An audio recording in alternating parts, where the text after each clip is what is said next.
What up, though, y'all? It's Chris, broadcasting from the D.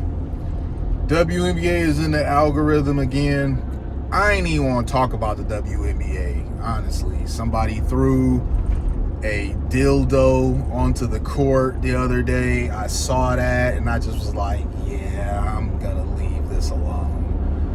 It was like the last minute of play, and I don't know where it came from, how they got it in. I just seen the clip of it flying onto the court.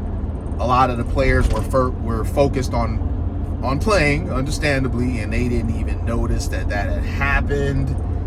And they go kicking it off the court, and then the broadcast team actually showed it, and I was like, you've got to be freaking kidding me. It was a giant green dildo, like bright neon green.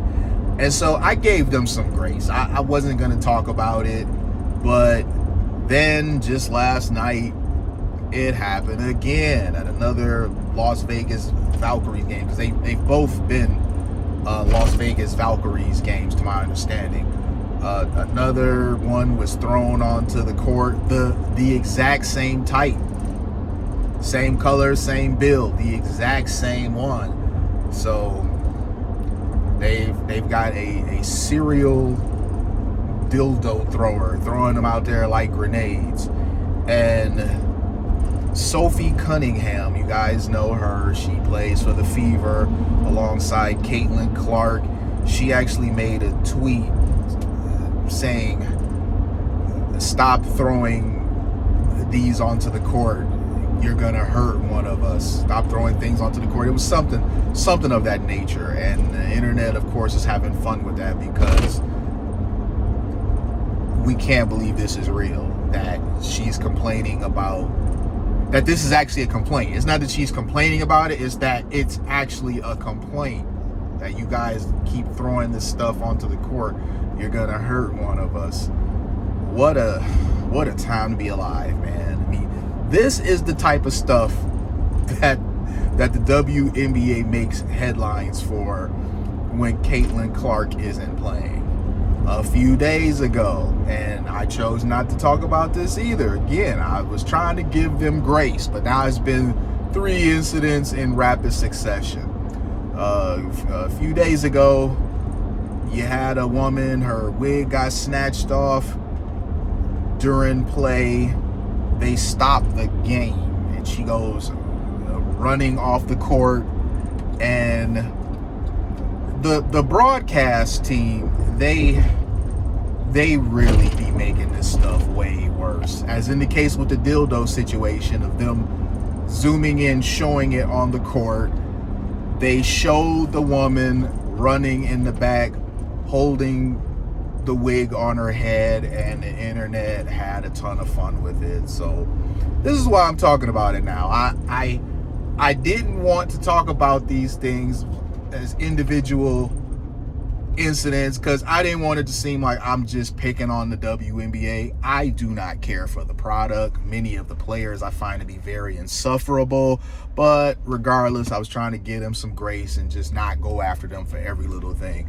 But now it keeps being really silly instances happening, and too many of them have happened in succession for me to not talk about it any longer.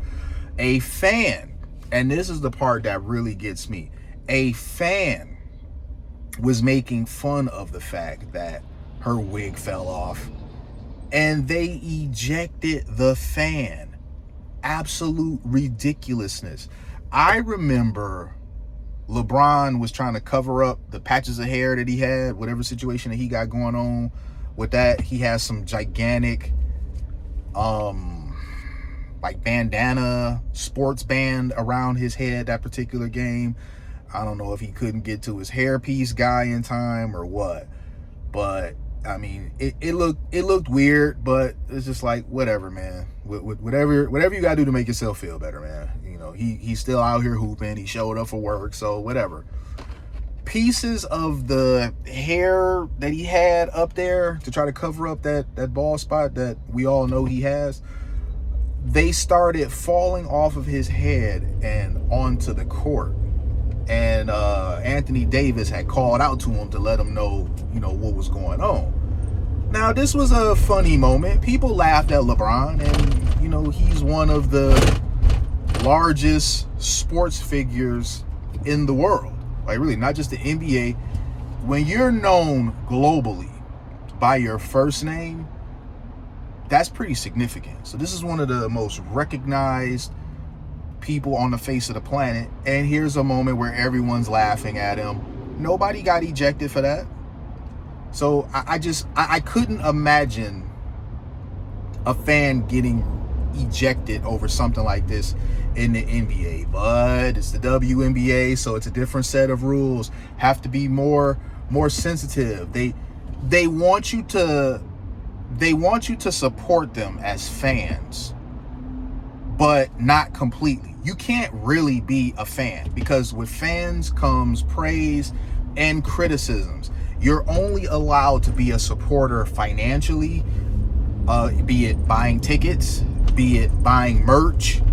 You're only allowed to be a fan if you're speaking positively. You can't possibly be a fan and be unhappy with anything about it, because then your disdain gets categorized into misogyny. So you can only support us if everything that you say and do when it comes to us is what we deem to be positive. You can never be critical in any way, shape, or form. And this is one of the reasons why they have trouble drumming up new fans, new supporters, people who want to buy into it financially, because who wants to pay their hard-earned money and be regulated to this degree when they go to games? It does not hurt that woman by her being laughed at that her wig came off. I highly doubt this is the first time in her life that her wig has been snatched off. I highly doubt that. And I'm not saying that to be mean in any way. I'm just keeping it a buck. Women who wear wigs have had their wigs snatched off before, accidentally, by they got snagged on something or what. One would wonder, and this is me as well, why are you wearing a raccoon on your head to hoop anyway? It's like certain things, why are you doing to play sports? I remember in the early years of the WNBA, they used to wear all this caked on makeup and stuff. And this was the early years. And we used to wonder that, like, why are y'all putting on layers of makeup to go out and hoop? If it's supposed to be about the game of basketball, nobody really cares about you having on lipstick and, eyeliner or eyeshadow. Like, no one cares about that, man. They don't really do that anymore. And we know the reason why that is. I'm not going to say, but you guys understand why that is. When you have a league where most of the women, to put it nicely, are masculine, you're just not going to see a whole lot of prettying up going on. But again, this is the type of stuff that the WNBA is making headlines for while Caitlin Clark is out. A woman's wig being pulled off, a fan being ejected for laughing about it, for simply laughing about it, making fun of the situation, making light of it, and 2 back-to-back dildoings, right? Back-to-back games where a dildo was thrown onto the floor. And the funny thing is I still don't think they know who it is. I really don't. I still don't think they know who is the one chucking them dildos like they grenades. I'm gonna leave it there though, you guys. Hit me with a like if you like what I do. Hit me with a sub if you like what I do. Give me them comments. I'm holla at y'all. Peace.